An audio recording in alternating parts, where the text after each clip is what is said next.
Dur de rendre au Bénin, mais aussi au Sénégal, leurs œuvres d'art. Les règles très strictes du Code du patrimoine français ne sont pas faciles à contourner, comme l'expliquait en 2018 l'avocate au barreau de Paris, Corinne Herskovitch, sur France Culture. En France, nous avons des piliers des principes de protection du patrimoine que sont l'inaliénabilité et l'imprescriptibilité des collections nationales. Et donc, ces piliers qui protègent le patrimoine culturel français font toujours obstacle à une restitution, puisque tous ces objets du patrimoine africain qui sont aujourd'hui présents dans les musées français sont inscrits sur les collections nationales.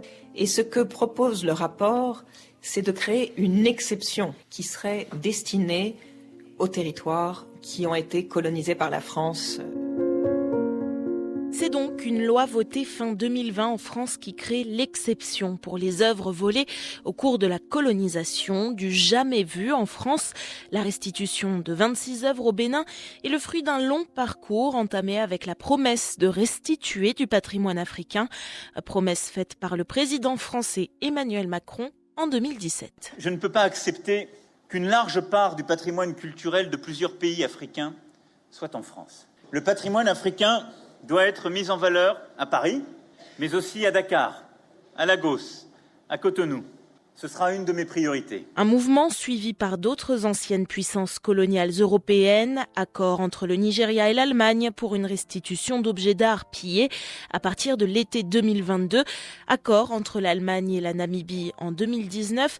L'université de Cambridge en Angleterre a remis au Nigeria le 27 octobre dernier une sculpture de coq en bronze pillée il y a un siècle, devenant ainsi la première institution britannique à rendre un objet volé pendant la colonisation.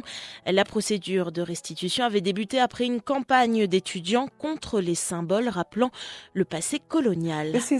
C'est une grande occasion et je suis vraiment fière que le Jesus College soit la première institution dans le monde à rendre un bronze. Sonita Allen-Obé du Jesus College de Cambridge. Nous sommes reconnaissants envers tous ceux qui rendent ce moment historique possible. Rendre le bronze est la bonne chose à faire par respect pour l'héritage unique et l'histoire de ces objets. Mais tout le monde n'est pas d'accord. Le British Museum de Londres, par exemple, qui possède la plus grande collection de ces bronzes, également dispersés en Allemagne ou aux États-Unis, se refuse jusqu'ici à toute restitution et plaide pour des retours sous la forme de prêts. Ces démarches, bien que récentes, ne sortent pas de nulle part. Des voix s'élevaient déjà pour demander la restitution des œuvres d'art. Écoutez le directeur général de l'UNESCO en 1978, le Sénégalais Amadou Materbo. Il est certain que de nombreux peuples ont perdu des éléments fondamentaux de leur culture et qu'il est essentiel que certains de ces éléments fondamentaux reviennent dans leur pays d'origine. Et même avant ça, on peut remonter au 19e siècle pour retrouver la trace des condamnations des pillages, c'est-à-dire contemporaines même de la conquête. Depuis son exil à Guernesey, Victor Hugo dénonçait dans ses lettres les pillages franco-anglais en Chine en 1861. Un jour, deux bandits sont entrés dans le palais d'été. L'un a pillé, l'autre a incendié. La victoire peut être une voleuse à ce qu'il paraît. Une dévastation en grand du palais d'été s'est faite de compte à demi entre deux vainqueurs. Nous, Européens, nous sommes les civilisés et pour nous, les Chinois sont les barbares. Voilà ce que la civilisation a fait à la barbarie. Devant l'histoire, l'un des deux bandits s'appellera la France, l'autre s'appellera l'Angleterre. L'Empire français a empoché la moitié de cette victoire et il étale aujourd'hui, avec une sorte de naïveté de propriétaire, le splendide bric-à-brac du palais d'été.